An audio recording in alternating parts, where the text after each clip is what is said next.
All right, in this video, we're gonna do a casting contest on 2 different lines. We're gonna have the same rod, same reels, same everything. The only difference is the lines. Number 1, we have Fins Windtamer. And then number 2, we have Suffix 832. Both of these have been highly recommended. A lot of people have asked to do a test like this, so this is it. They're both 10-pound braids. We're gonna use this casting weight, so we're gonna use 1 weight.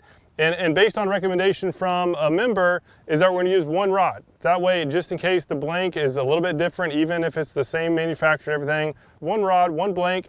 We're going to do 5 casts, and we're going to take the worst one out and then do another one. And then we're going to analyze to see how far they cast. So this Windtamer is a 4-strand braid, and the Suffix, the white one, is an 8-strand. So it'll be interesting to see how they compare. The 8-strand has a wax coating. It feels very slick, so that's an advantage. However, it's a little bit thicker. So I'll be curious to see how they compare. And then the winner, we're gonna put up against PowerPro, the original PowerPro that has been winning all these contests so far. We're just on the ultimate quest to find the best line, and this is another step toward that goal. So without further ado, let's get started. We're gonna cast down the shoreline. The wind is blowing out, so it's going to keep the line wet. And we have our markers, we have our measuring tool, and we're going to give you the precise distance and really the precise difference of the distances from going from one line to the other. All right, so we just did the cast, now time to measure. So we're going to go measure to see how far they went and what the difference was. So when casting, the white one, so that's the 8-strand, the Suffix, actually felt like it was shooting off a little bit cleaner. And again, I think it's because of that wax coating. And just from looking at where those pins were being placed, I believe that had the furthest cast. But it really wasn't too noticeable. It was mostly just saw it from the thing. So we're now at 122 feet. So the shortest one, that's interesting. So the pink ones were the Suffix, and the green ones were the Windtamer. And so there is a large variability on the Suffix. So the shortest one was 124. And now the green, kind of the heart of the green, we're here at 130. And then the longest one was the pink at 138. So that's that's a big disparity. I'm not sure why that is. It could be the wind. So we were back behind some trees, so we didn't have a whole lot of wind at play, except for right here there's a little cut.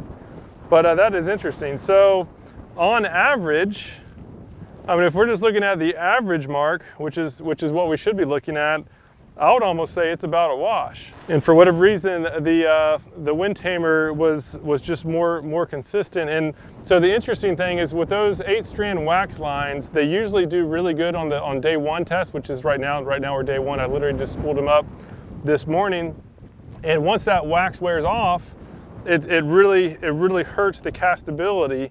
And so the fact that the Windtamer was really competing pretty well with it. I guess I won't say that this experiment alone can be enough to say use one versus the other. So it's just a good data point. So what I'm going to do is I'm going to use the line for a while, and that way we can get some wear in them, and then see if this Windtamer, similar to the PowerPro, the 4-strand PowerPro, see if the Windtamer gets better as it ages, which in many cases PowerPro does. And then conversely, the 8-strand, if it's like the spider wire Invisibraid that I did, it got worse.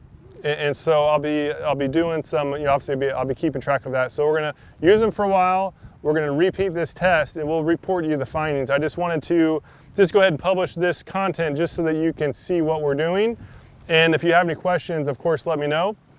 And yeah, I'm excited to see how this goes. Usually there's a winner one way or the other. In this case, the worst one was also the best one, and then the averages were pretty much in the middle. And obviously there's some human error involved, or that's just, I was just casting. But so far, I would say it's a wash, and then we'll do some more analysis to see the details. If you have used these 2 lines, please let us know your thoughts. We're not biased. We're not trying to sell you one versus the other.